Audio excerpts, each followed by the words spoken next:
Hello, good morning. Welcome to Pine Forest Broker Eye, Camp Gretchen Wilderness Survival School, and Pine Forest Ayurveda. I came out for a walk this morning and it was so amazing. I have to post this video to all three of my platforms.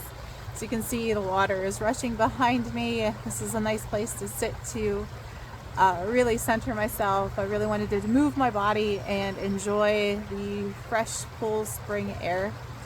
And I had intended, because of the recent rain and wetness, to stay on the paved path around the museum area I was walking this morning.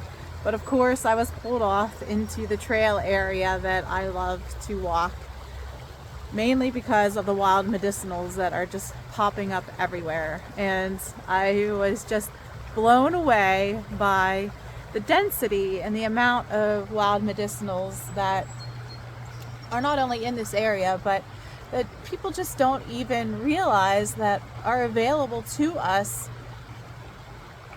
on our day-to-day walks, let alone out in the wilderness, in the wild, where we may find ourselves lost, stranded in a survival situation, or camping and enjoying time with friends and family that might be beneficial to us, or we can teach our kids about as a way of connecting to our heritage, our ancestry, to our land, and to who we are as people.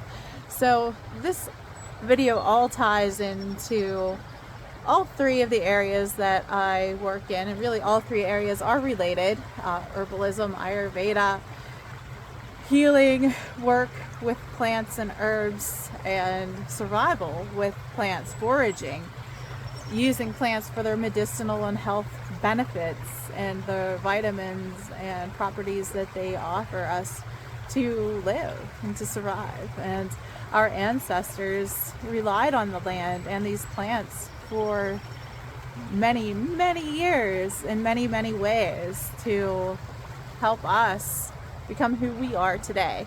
So I snapped photos of these dense medicinal plants in patches and on the way in to where I'm sitting now.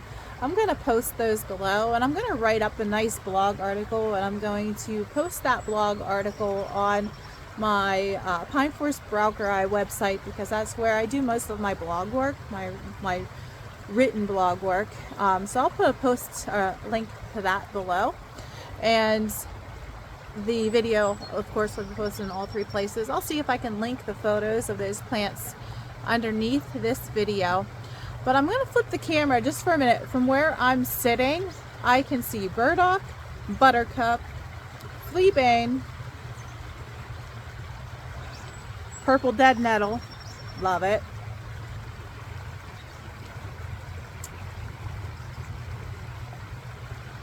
garlic mustard. I see some field grass that, when dried, would make some nice cordage. From this view, the honeysuckle's out of my view. The honeysuckle's just around the corner. I will post pictures of that. Honeysuckle vine is great for cordage, and also the honeysuckle itself, the flower. You can get some of the sweetness and the sugar out of the center of the blooms. So I'm going to flip the camera here just for a minute to show you some of those things. See if you can identify some of those things when I flip the camera. I'll keep it silent for a moment, and then I'll kind of identify as I go past what some of those things are.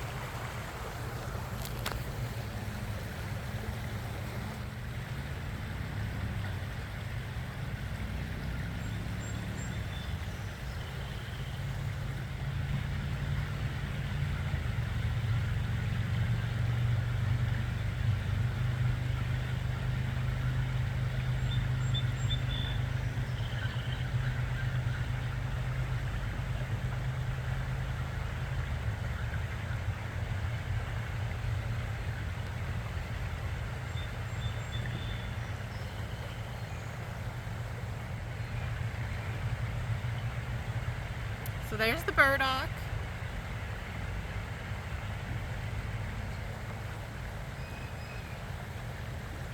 The purple dead nettle is right up here near the garlic mustard. You might not be able to see it very clearly. I will post pictures of that. I don't want to walk the camera up there. I know me, I will slip on this slippery rock with the camera in my hands. And that would not be a good thing. That's the buttercup right here. I just zoomed past one of the most medicinal plants out here, and you probably saw it and wanted to say at first it was the buttercup, and then you're like, nope, wait, that's a dandelion. Dandelion is one of the most, where is it? There it is. One of the most medicinal plants out here. And I'm going to post a picture. There's fields and fields and fields of dandelion. Dandelion, I can walk out my front door. There's some of the garlic mustard over here.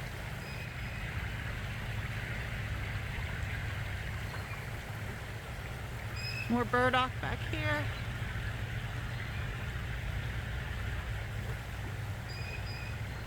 Fleabane is over here on the way in to this little nook here. You might be able to see it over there. It's near the purple dead nettle. So I will, as I said, I will post pictures of all of that, including the plants I passed coming in, including the fields and fields of dandelion. The dandelion is both in the moon phase and the solar phase. I can go out in my backyard and just pick bushels and bushels of dandelion if I wish. Dandelion is one of the most medicinal plants, and it's a real treat in the Pennsylvania Dutch culture because I gather the leaves of the dandelion plants, especially early in spring. That's when they taste the best. And a Pennsylvania Dutch dish that's very popular in our culture is dandelion leaves with hot bacon dressing. I love to make that every spring. And dandelion leaves are super nutritious, especially for the urinary tract, for the digestive system, for really pushing out toxins as a diuretic, full of vitamins. So I will write more about the properties and the medicinal benefits of dandelion in the blog article that I write. The roots of dandelion, super great as a substitute for coffee. I try to limit my caffeine intake greatly, so I often substitute dandelion root for my coffee. Tastes like coffee, has a lot of great nutritional benefits that coffee does not have, and I really enjoy it. It's a great diuretic. In a wilderness survival situation, again, you want to weigh your pros and cons there. What water sources do you have available? Is dandelion worth the risk of pushing out the water you do have for its nutritional benefits? So you want to be a little careful there in a wilderness survival situation. However, if you have enough water available to you, dandelion is great for keeping your system healthy and getting extra vitamins in you. Dandelion root also, in a wilderness survival situation, has salt. So it's one of the plants that has one of the higher concentrations of salt, and the potassium in dandelion, the entire plant is edible.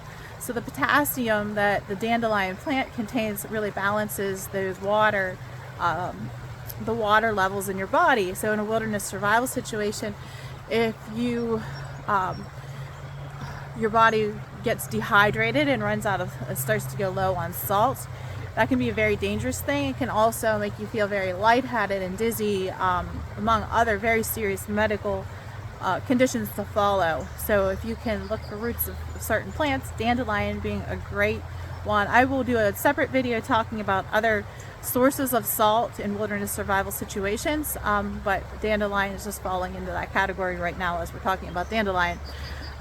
So the root can be very useful for getting extra salt or getting a little bit of salt intake while you're in that situation. As I said, the entire plant can be used. So there's just a couple of ways that dandelion can be used, and that we'll get into that deeper in a separate article. I could write a couple of articles about the uses of dandelion, believe me. So I will post pictures of that field of dandelion on the way in. People often just say, oh, that's a weed, they spray it. Drives me crazy. Do not spray your dandelion. They're also the first food for bees that are waking up for the season. I'm getting bees this year. I will have 2 hives. do not spray your dandelions. Do not kill them. They are amazing and they are necessary.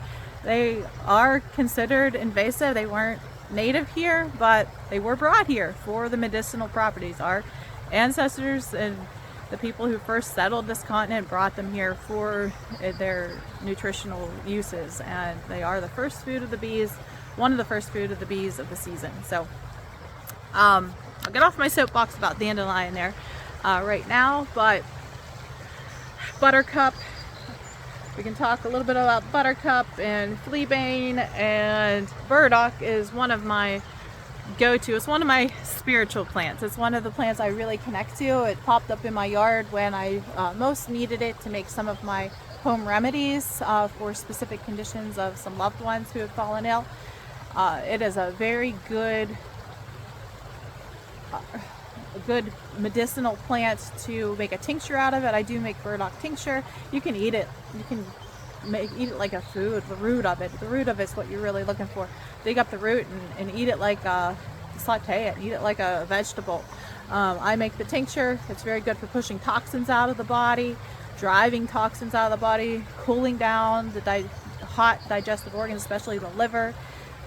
Really getting that digestive tract on point. So burdock is invaluable if you have it in your yard.